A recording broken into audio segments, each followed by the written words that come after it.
రామాయణం అని చెప్పుకోక్కర్లేదు, రామకథ అని చెప్పుకుంటారు.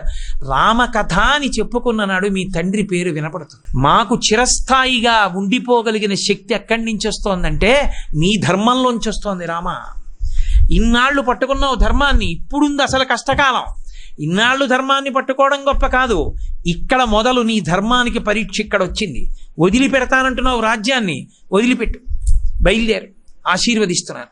యన్మంగళం సహస్రాక్షే సర్వదేవ నమస్కృతే వృత్రనాశే సమభవత్తత్తే భవతు మంగళం. ఎన్ని శ్లోకాల్లో మంగళం పెట్టిందో. ఆ వృత్రాసుర సంహారం జరిగినప్పుడు ఇంద్రుడికి ఏ మంగళం జరిగిందో నీకు ఆ మంగళమగుగాక, ఎన్ని మంగళాలో చెప్పింది. చెబుతూ ఒక పెద్ద హెచ్చరిక చేసింది. ఇక ఇక్కడి నుంచి పట్టుకో. ఎలా పట్టుకుంటావో తెలుసా? సవై రాఘవశార్ధూలా ధర్మస్వామభిరక్షతు. నువ్వు ధర్మాన్ని పట్టుకుంటావండంలో నాకు అపనమ్మకం లేదు, పట్టుకుంటావు. నువ్వు పట్టుకున్న ధర్మమే నిన్ను రక్షించుగాక. ఏ బిడ్డకి ఏ తల్లి అయినా నేర్పవలసింది ఇదొక్కటే. తల్లి బిడ్డకి ఇది నేర్పని నాడు వాడు ఎంత గొప్పవాడు కానివ్వండి, వాడు మాత్రం నేరచరిత్రుడే. వాడు లోకం చేత కీర్తింపబడేవాడు కాలేడు. వాడి వలన ఎవ్వరూ సంతోషాన్ని పొందరు. శాశ్వత కీర్తికి వంశం తరించడానికి కారణం ఎక్కడుంటుందంటే ఈ ఒక్క శ్లోకంలో ఉంది. కౌసల్య అంత గొప్ప శ్లోకం చెప్పింది. అందుకే ఇప్పటికీ పెద్దలు ఏం చెప్తారంటే, బిడ్డల్ని పెంచేటప్పుడు తల్లి ఈ శ్లోకాన్ని చెప్తూ రామకథ చెప్పాలని చెప్తారు. రామకథ పూర్వపరాలుగా అందులోకి ఇమిడిపోయింది. ఇందులో కౌసల్య ఒక మాట అంటోంది, నువ్వు ఇంతకు ముందు ధర్మాన్ని ధృతితో నియమంతో పట్టుకున్నావని కౌసల్య ఎలా చెప్తోంది? ఎలా తెలుసు కౌసల్యకి? కౌసల్యకి తెలియడానికి ప్రబలమైన కారణములు 3 ఉన్నాయి.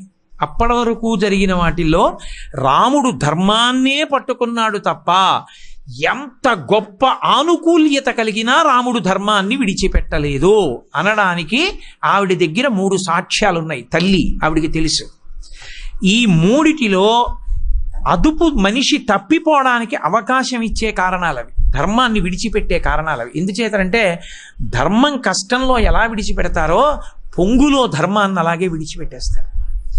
ఓ మంచి సంతోషంలో ఉన్నాడు అనుకోండి, ఇవాళకి ఏదో కొద్దిగా పూజ చేసుకుని బయటికి వెళ్ళి అందరూ వచ్చారు సంతోషంగా గడిపేస్తారంట.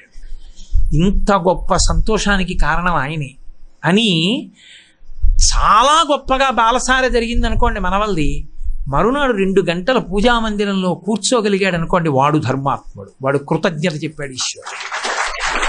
కానీ అంత బాలసార జరిగిన తరువాత ఇంకా మిగిలిపోయిన పనుల కోసమును వచ్చిన బంధువుల కోసం అని చెప్పేసి ఈశ్వరుడి పూజ 5 నిమిషాలే చేసి వెళ్ళిపోతానన్నాడు అనుకోండి, అంటే మనసులో ఉంటే చాలు కదండి అనకండి. కొడుకు హైదరాబాద్లో ఉంటే కొత్తపల్లి కొబ్బరి మామిడిపళ్ళు ఎందుకు పంపిస్తున్నావు బస్సులో? ప్రేమ ఉంది కాబట్టి వాడు తినాలని. మనసులో ప్రేమ ఉంటే చాలదు, ఏమిటి మామిడిపళ్ళు ఎందుకు? కొడుకు అయితే ఒక నియమమును, దేవుడికైతే ఓ నియమమా? ఈశ్వరుడు యందు ప్రేమ ఉంటే ఈశ్వరుడు యందు అలాగే ఆవిష్కరించాలి. ఈశ్వరా మీ అనుగ్రహం అంత వైభవోపేతంగా జరిగింది, నా సంకల్పానికి అవుతుందా? మీరు అనుగ్రహించారు కాబట్టి నేను మిమ్మల్ని ఎంతకని సంతోషం నా వ్యక్తం చేయగలని పొంగిపోయి పొంగిపోయి పొంగిపోయి ఆయనకి గౌరవాన్ని ఆవిష్కరించడంలో ఉంది ధర్మం. పొంగు ధర్మానికి దూరం చేస్తుంది మనిషిని. ఎంతో సంతోషంలో ఉన్నాడనుకోండి, ఓ పెద్ద బిరుదు వచ్చిందనుకోండి, ఏ కేంద్ర ప్రభుత్వం గుర్తించి ఓ బిరుదు ఇచ్చిందనుకోండి, ఆ బిరుదులో ఏదో నేను పెద్ద చాలా విశేషమని కాదు, ఏదో ఒక విషయంగా చెప్తున్నాను అంతే. ఆ బిరుదు రాగానే ఈ బిరుదు వచ్చింది ప్రభుత్వం గుర్తించింది అంటే అన్ని మంచి పనులు చెయ్యడానికి కారణం పరమేశ్వరుడు నీ యందు ఆ శక్తిగా నిలబడి చేయిస్తే కదా ఇచ్చారు. వెంటనే వెళ్ళి ఆయన గదిలో ఆయనకి కృతజ్ఞత చెప్పగలవా? ఆయన నీలో అలా కదలికలు తెచ్చి ఉండకపోతే నీకు అది వచ్చి ఉంటుందా? కొన్ని కోట్ల మందికి లేని కదలికలు నీకెందుకు వచ్చాయి? ఏదో ఒక విభూతి నడిపించింది, అంతా నాదే అని గుండెల మీద చెయ్యేసుకుంటే నీ కర్మ పాడైపోతావు. వచ్చే జన్మలో కుక్కో పిల్లు అవుతావు. ఈ జన్మలో కృతజ్ఞత చెప్పుకోవడంలో ఉంది. కాబట్టి వెళ్ళి ఈశ్వరుడి ముందు నిలబడి కృతజ్ఞతలు ఆవిష్కరించగలిగితే ధన్యాత్ముడవు. పొంగు ఈశ్వరుణ్ణి మరిచిపోయేటట్టు చేస్తుంది, ధర్మాన్ని వదిలిపెట్టేటట్టు చేస్తుంది. అందులో అన్నిటికన్నా ప్రపంచంలో అత్యంత మత్తెక్కించేది, ధర్మానికి దూరం అయ్యేటట్టుగా గర్వాన్ని పెంచేది, దానంత మత్తు పదార్థం ఇప్పటి వరకు సృష్టిలో లేదు, ఇక ముందు రాదు.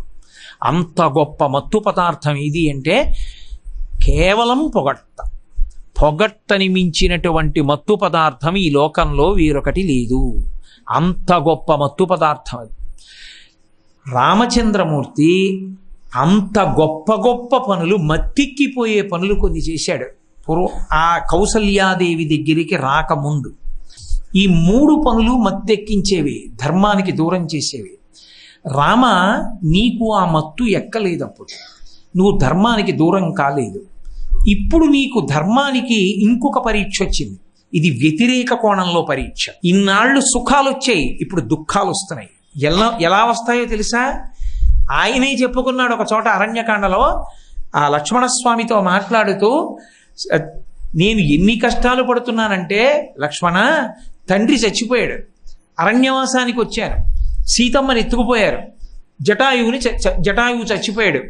నా దుఃఖం ఎంత గొప్ప దుఃఖం అంటే, నా దుఃఖం అన్న దాన్ని పట్టుకొచ్చి అగ్నిహోత్రం పక్కన పెడితే అగ్నిహోత్రాన్ని నా దుఃఖం కాల్చేస్తున్నాను.